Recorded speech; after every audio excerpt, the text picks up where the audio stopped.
Fala Dev, no vídeo de hoje vamos falar sobre abstração. E antes de chegar no significado dessa palavra, eu lembro e recordo que no início do curso muitos professores falavam: abstraia isso, abstraia aquilo, né? Você precisa abstrair esse problema. Tá? E eu confesso que não entendia muito no começo, mas depois de um tempo eu internalizei o real significado da palavra abstrair. Tá? E abstrair é um ato mental que nós, cientistas da computação, dev, programadores, precisamos ter como habilidade essencial, tá? Porque vamos lidar com problemas no dia a dia e esses problemas carregam a sua complexidade. E o ato de abstrair é você conseguir isolar elementos ali essenciais de forma simples, legal? Então, abstrair é, por exemplo, pense no alfabeto. Talvez você tenha pensado aí A, B, C, D, até Z, por exemplo. Mas agora pense nas vogais do nosso alfabeto. Olha só como ficou mais simples, agora você só tem 5 letras. E melhor ainda fica se eu pedir para você pensar apenas na primeira letra do alfabeto. Agora você só pensou na letra A. Olha só como ficou mais simples. Então o ato de abstrair é isso. É você tentar isolar de um problema complexo apenas partes essenciais.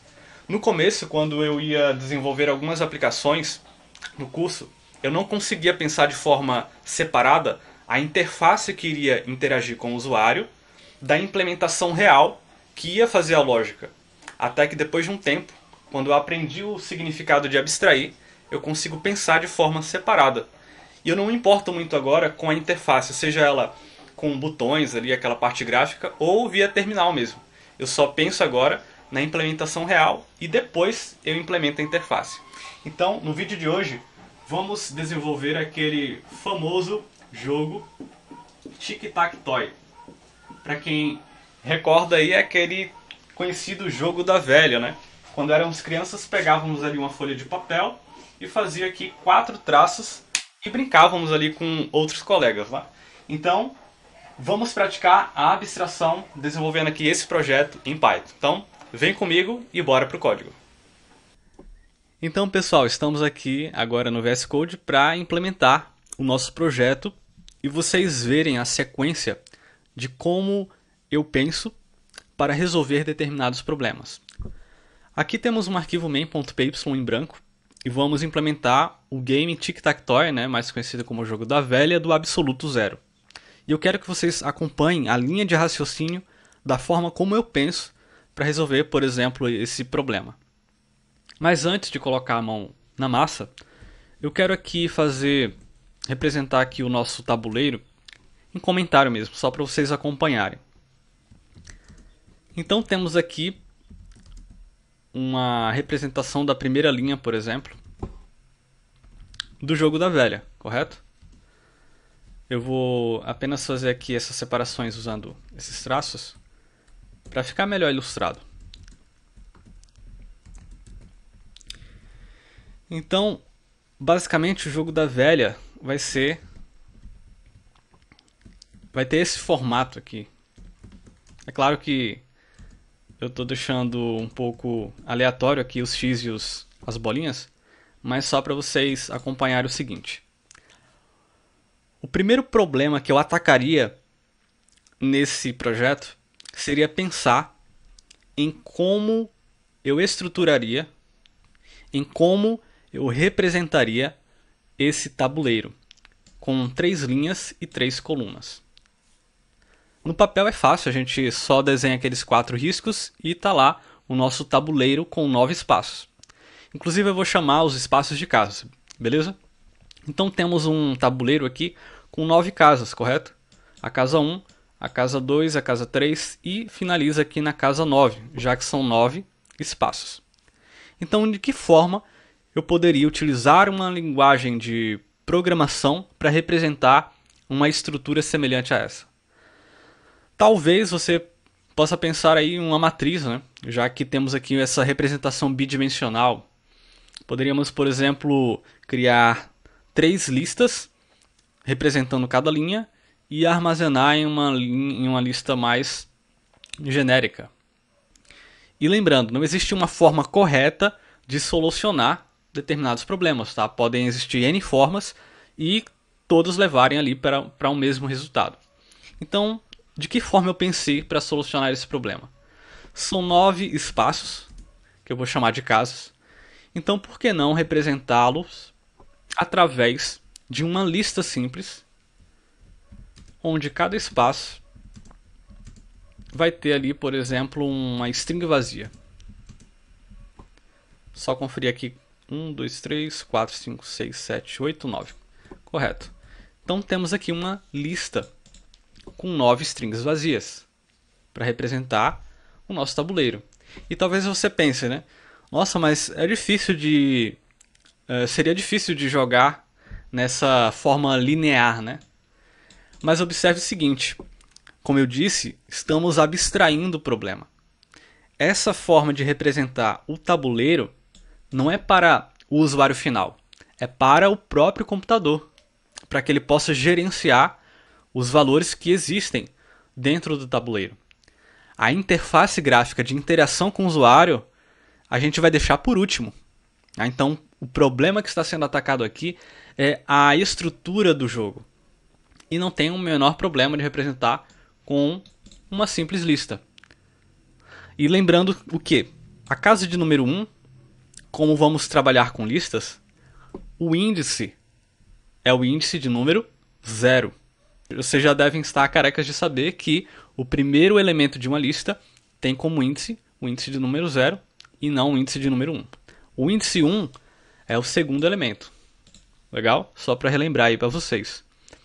Então o último, que é a nossa casa de número 9, eu consigo acessar ela através do índice de número 8. Correto? Bacana, então vamos iniciar então o nosso projeto. Eu definiria aqui uma função principal chamada main para armazenar essa estrutura e algumas partes ali da lógica do jogo. Eu vou deixar ela aqui por enquanto sem implementar, porque eu quero definir outras funções para que você tenha essa visão global. Então, uma outra função que vamos precisar é a função de match. É a função onde a nossa aplicação precisa saber se determinado jogador ganhou o jogo. E para isso eu vou criar uma função chamada win. E aqui dentro eu vou definir as regras de match para as linhas verticais, horizontais e diagonais. Lembrando que a regra é que um determinado jogador obtenha 3 sequências do seu símbolo no tabuleiro, correto? Para que ele tenha um jogo ganho. Outra função que vamos utilizar aqui é a função draw, que é essa que vamos deixar por último, que é justamente para representar a interface interativa com os jogadores. Como ela vai ser a última, eu vou deixar ela aqui embaixo. E também vou precisar de uma outra função chamada getPlayer, para que eu busque qual é o turno que está sendo ali atual. Ou seja, o turno é de qual jogador? Do jogador 1 ou do jogador 2? Legal? Então vamos deixar aqui também para implementar. E eu já quero representar essas funções, pelo menos definir aqui a assinatura delas, para que vocês já tenham essa visão global de como vai ser a nossa aplicação. Então a função draw ela vai receber um parâmetro aqui que é o game, ou seja, o estado do nosso jogo, que vamos definir lá na função main. O player, para obter qual é o jogador atual ou o jogador corrente, que vai fazer a próxima jogada, eu vou precisar aqui do turno, que também vamos representar em uma variável lá em cima. O win também é a função que vai verificar se deu match alguma linha, seja vertical, horizontal ou na diagonal. Então, a função win também precisa receber o estado do jogo, que é o nosso game. Legal? Então, comece a redobrar a sua atenção agora, porque vamos iniciar a estrutura do nosso tabuleiro. E eu pensei da seguinte forma. Vamos criar aqui uma variável game, por exemplo. E olha só, seguindo aquela lógica que eu descrevi, comentando aqui para representar de forma análoga, seria basicamente isso, uma lista, certo? Com strings vazias, com 9 espaços, correto? Só que eu vou, além de deixar ela vazia, eu vou colocar um espaço em branco. Legal?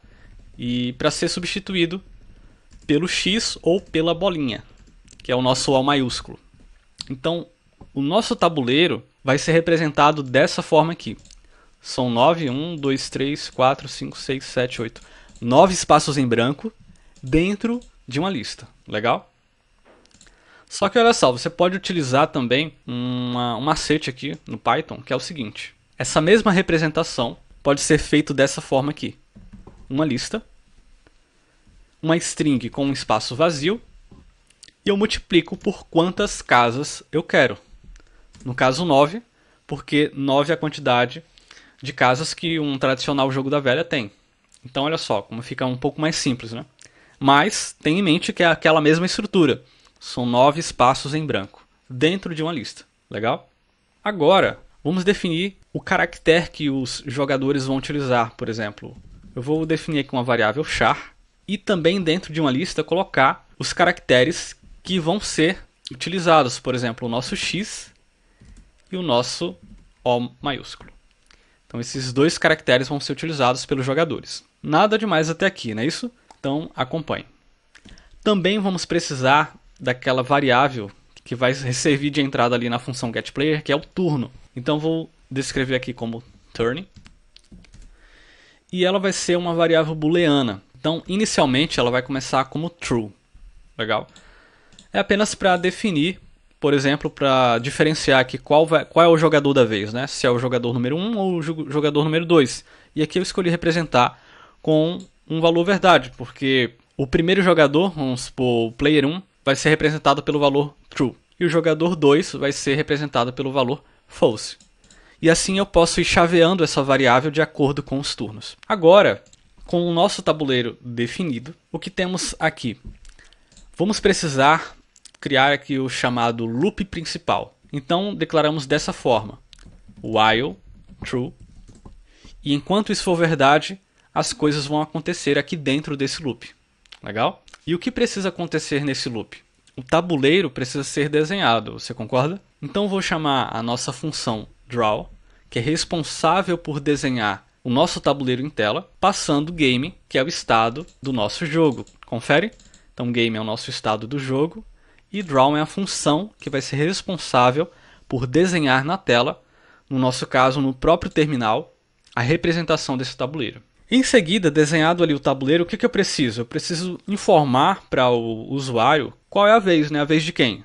Do jogador 1 ou do jogador 2? Então vou utilizar aqui a função print e escrever, por exemplo, turno, jogador, e aqui chamando agora a nossa função getPlayer, que deixamos para implementar ela mais tarde, passando aqui o turno, correto?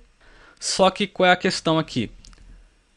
O getPlayer é uma função que vai retornar um número, mas como estamos dando um print aqui, eu vou utilizar aqui a função str de string para transformar esse número em uma string e ser printado, né? Ser exibido aqui em tela, no nosso terminal. Agora, observe o seguinte: o usuário precisa dar um input, correto? Ele precisa escolher qual é a casa que ele vai jogar. Então vamos definir aqui uma variável, por exemplo, check, que recebe esse input. E eu vou escrever a seguinte mensagem: digite uma posição disponível no intervalo de 1 até 9. Correto? Porque é justamente as casas que temos disponíveis lá no tabuleiro, né? A casa 1, 2, 3 até a casa 9. Acompanharam até aí? Então temos aqui o acesso agora à jogada do player corrente. Perceba que o check vai armazenar um número inteiro. Ou o número 1, ou o número 2, ou o número 9. E o que precisamos fazer agora? Precisamos manipular o estado do nosso game, que está armazenado na variável game. Então, como podemos acessar o índice de uma casa do nosso tabuleiro? Podemos chamar game aqui embaixo e acessar o índice, você concorda? E onde é que está esse índice? No check, que armazena o input do jogador. Olha só que bacana, né? E como as coisas vão se encaixando. Então temos aqui o check. Eu quero acessar, selecionar o índice do game que o jogador deu aqui. Só que observe um detalhe. Vamos supor que eu sou o player 1 e coloquei 1, porque eu quero preencher a casa de número 1, a primeira casa. Vocês lembram que eu disse que a lista ela não começa com o índice de número 1, ela começa com o índice de número 0. Então para isso vamos precisar aqui decrementar uma unidade para que, caso eu informe um número 1, ele faça 1 menos 1, que dá 0. Então eu quero acessar a primeira casa que está no índice representado pelo número 0. Legal? E como eu estou recebendo aqui em um input, eu vou também, para garantir, transformar, utilizando aqui o int, para transformar esse valor em um inteiro. Então aqui eu vou acessar no tabuleiro a casa que o usuário vai dar entrada. Olha só como as coisas vão ficando lógicas, né? E o que eu quero fazer com essa posição? Eu quero armazenar ou o meu X ou o meu O. Perfeito? Então eu tenho que agora selecionar o caractere correto que corresponde àquele jogador. Para isso eu vou chamar a nossa variável char e acessar qual índice? Lembrem-se que temos uma função lá embaixo, getPlayer, que vai retornar um número, que vai ser justamente o número 1 para o jogador 1 ou o número 2 para representar o player de número 2. E ela recebe turno. Qual é o turno corrente? E aqui, da mesma forma que decrementamos a estrutura de game, também vamos decrementar uma unidade, porque a nossa função getPlayer vai retornar 1 para o player 1 e 2 para o player 2. Só que não existe aqui em char uma posição 2, por exemplo. Só existe 0 e 1. Então decrementamos para fazer a mesma lógica que fizemos na seleção do tabuleiro. Agora, olha só que bacana. Vamos criar agora uma condição, depois de ter recebido esses inputs, né, e ter feito aquela lógica.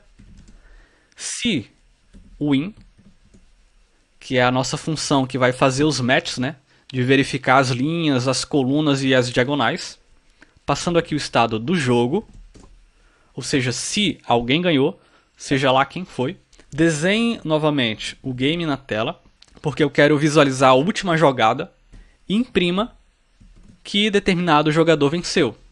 Então vamos fazer da seguinte forma aqui, ó. O jogador, e aqui como estamos usando uma template string aqui, né, podemos fazer dessa forma. GetPlayer, usamos novamente a nossa função, passamos o turno corrente, que é justamente do jogador que está naquele momento fazendo aquela última jogada, e venceu. Olha só que bacana. Então, se foi o jogador 1 que finalizou e venceu, vai ser exibido o jogador 1 venceu. Caso seja o 2, vai estar aqui o jogador 2 venceu. Legal? Depois que alguém venceu, eu quero que esse loop finalize. Então eu utilizo aqui a palavra reservada break para interromper o loop. E em seguida, o turn recebe not turning. Deixa eu só arrumar aqui a indentação. Legal, né? Por que isso?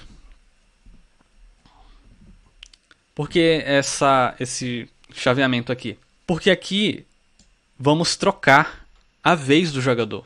Então, enquanto ninguém ganha, esse bloco aqui, enquanto ninguém ganha, esse bloco aqui vai ser ignorado, correto? E de acordo com a jogada aqui de cada um dos jogadores, eu quero que esse turno seja alternado. Então, uma vez é o jogador 1, com direito a uma jogada, e depois o jogador 2 com direito a uma jogada, e assim sucessivamente.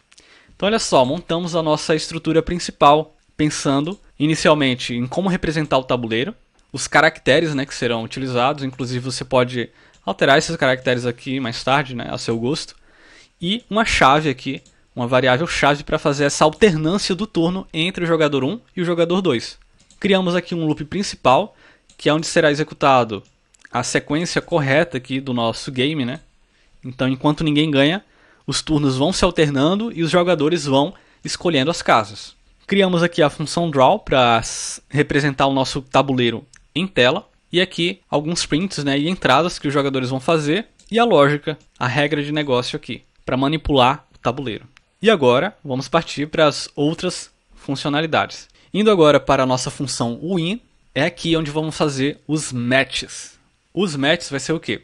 Precisamos criar uma funcionalidade que perceba se alguma das linhas tem caracteres iguais, ou seja, os 3 caracteres, ou algumas colunas, ou as diagonais, né? Aquelas linhas que fazem um X no tabuleiro. Vamos começar, por exemplo, com a primeira aqui.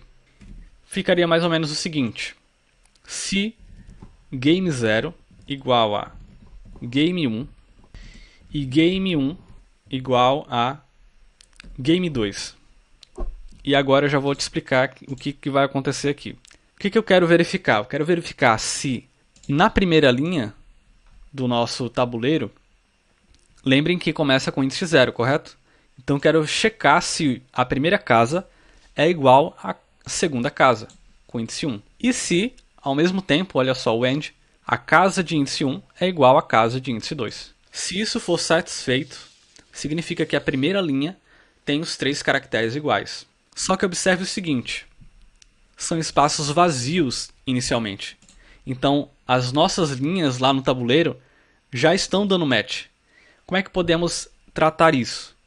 Antes dessas condições aqui, eu vou colocar o seguinte, game 0 precisa ser diferente de um espaço vazio para checar as condições do match da primeira linha.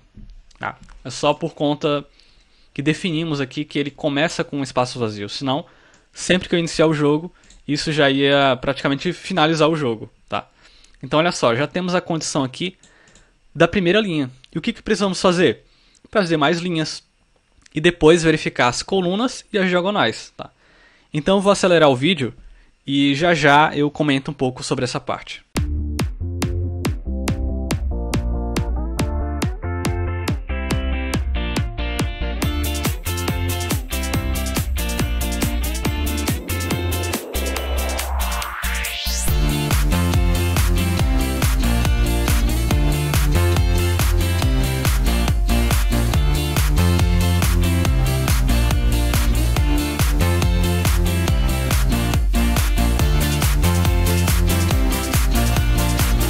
Legal, então voltando aqui, olha só, eu defini aqui por completo agora o match das 3 primeiras linhas na horizontal, correto?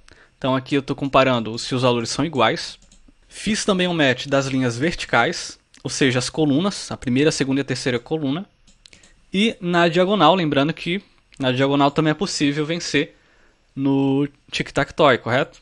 Então são 2 diagonais e aqui eu representei com essa lógica aqui. E só um adendo, tá? Eu estou fazendo essa codificação de forma muito explícita, para que as pessoas que estão iniciando também acompanhem, legal?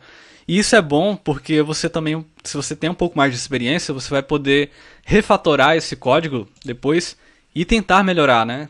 Utilizando funcionalidades do próprio Python para tentar diminuir um pouco aqui algumas linhas de código e ainda manter o funcionamento. Mas eu vou deixar de propósito essa forma bem explícita para que todos acompanhem. Legal? Bem, feito aqui essa parte de match, agora precisamos ir para as nossas 2 últimas funcionalidades, que é o getPlayer e o Draw para desenhar o nosso tabuleiro em tela. Então, começando aqui pelo getPlayer, o getPlayer ele recebe aquele turn, e aqui eu vou fazer o seguinte, ó, se turn retorna 1, ou seja, se for verdadeiro ele retorna 1, e se não, ele retorna 2. Isso é para fazer aquele chaveamento, correto? E para representar o nosso game, agora sim, olha só, e voltando aqui ao contexto da abstração, né? Focamos inicialmente na representação do tabuleiro, criamos uma estrutura de repetição para fazer a lógica do nosso jogo e as regras de negócio para fazer o match das linhas, das colunas e das diagonais. E agora, né, no final, estamos fazendo a representação disso em tela. Relembrando o conceito de abstração, né? É importante você abstrair as coisas, tá? Porque a representação visual ela é independente da implementação com as regras de negócio que vai dar funcionalidade à sua aplicação. Então é importante que você pratique isso. E perceba, né, que existe essa separação para que você tenha mais foco, para que você tenha mais produtividade, para que você pense no essencial da sua aplicação, nas partes mais importantes e depois se preocupe em fazer essa representação, seja ela gráfica, utilizando aí uma API, alguma biblioteca que vai te fornecer elementos gráficos de botões, inputs, ou até mesmo da forma como vamos fazer aqui, né, representando no terminal mesmo. Então, para representar isso, vou fazer um pouco mais devagar, só arrumar aqui a indentação novamente. Então, aqui fazendo a primeira linha, né, como é que podemos representar a primeira linha do nosso tabuleiro? Lembra que eu desenhei lá em cima a representação aqui dos caracteres, correto? Separados por uma barra reta. Então, podemos fazer da seguinte forma. Eu vou criar uma variável line1 para representar a nossa primeira linha e que obviamente ela vai ser uma string, né? Mas olha só que bacana como podemos fazer. Eu quero usar aquela barra reta que vai subdividir as colunas e podemos utilizar aqui um join passando com um parâmetro o nosso game. Mas não é ele completo, porque queremos representar apenas a primeira linha, lembra? Então, utilizando aqui o operador de slice, podemos selecionar apenas uma fatia da nossa estrutura, que vai de 0 a 3, por exemplo. E aqui temos a representação da nossa primeira linha. Finalizando em 3, significa o seguinte: eu quero o valor de índice 0, eu quero o valor de índice 1 e eu quero o valor de índice 2. Então ele vai aqui de 3 menos 1. Correto? Replicando aqui as próximas linhas, ou seja, a linha 2 e a linha 3, temos da seguinte forma, só que agora o slice é de 3 até 6 e de 6 até 9. Agora precisamos imprimir essas três linhas em tela, utilizando a nossa função print, line1, line2 e line3, e pronto. Teoricamente está feito aí o nosso tic-tac-toe, o nosso jogo da velha. Mas antes de testar, precisamos chamar a função main, né, a nossa função principal. Eu vou chamar ela aqui embaixo, salvar o projeto, e agora chegou a hora da verdade, para ver se tudo deu certo. Acompanha aí. Então eu vou chamar aqui a nossa aplicação, e vamos ver o que vai acontecer. Né? Olha lá, foi exibido o nosso tabuleiro em tela, exibiu aqui turno do jogador 1, e aqui a opção digite uma posição disponível no intervalo de 1 a 9. Então vou colocar aqui 1 e deu erro. Vamos dar uma olhada aqui na linha de game. Aqui pessoal, ó, faz uma correção aqui. Eu coloquei o menos 1, o parêntese é aqui depois do check. Legal? Eu coloquei o menos 1 dentro dos parênteses, ele fica fora. Vamos executar de novo. Vamos dar uma olhada agora se tudo vai dar certo. Então, posição 1, Enter. Olha só, foi impresso lá agora o X na posição que eu escolhi, a primeira posição. Agora é a vez do jogador 2, que utiliza o O maiúsculo, né, a bolinha, então vou fazer isso ficar aqui no centro, correto? Então, posição de número 5, dando Enter. Olha lá, já deu certo, né? Volta novamente ao jogador 1. Eu vou escolher aqui o 9. Dar Enter. Bem, eu vou fazer o jogador 1 ganhar. Legal? Então vou escolher aqui o 2. Vamos ver. O jogador 1 vai no 8. O jogador 2 vou colocar ele ali no 3. Só para ele perder, eu quero que o jogador X ganhe. Então, peraí. Agora é o 6. Não, 7. Aí o jogador 1 venceu. Então tudo deu certo, né? É claro que aqui faltou testar as outras linhas, né, na diagonal e tudo mais. Eu vou deixar para você fazer esse teste. E um detalhe, tá, pessoal? Eu fiz isso de forma muito explícita. Dá para criar um código bem melhor do que esse, tá bom? Mas foi mais para entrar nesse conceito de abstração. E, inclusive, nesse jogo eu não fiz quando os dois jogadores empatam, né? Que fala que deu velha. E aí eu vou deixar também para vocês como desafio. E fazer essa implementação que ela pode vir aqui dentro também. Ou você pode criar uma nova função para verificar se realmente o jogo deu velha e deu empate. Mas o objetivo foi alcançado aí para mostrar essa forma de pensar. Você abstrair as coisas, começar por coisas mais simples, desconexas ali, por exemplo, da interface de usuário e deixar aquilo por último. Legal? Porque você pode representar aqui dessa forma em modo texto, mas você pode também utilizar essa mesma estrutura que foi desenvolvida aqui, utilizando uma API gráfica para representar com cores, com outro formato, né, de janela, por exemplo. Então tenha isso em mente sobre o pensar de forma abstrata, sobre abstrair os seus problemas, encontrando elementos mínimos e partindo daqueles elementos pequenos, que são mais simples. Então espero que tenham gostado do vídeo, ficamos por aqui com esse laboratório, não esqueça de compartilhar, de se inscrever se você não é inscrito no canal e se ficou alguma dúvida deixa aí nos comentários que eu ou a galera aí da comunidade vai te ajudar. Bacana? Então até o próximo laboratório, Fui!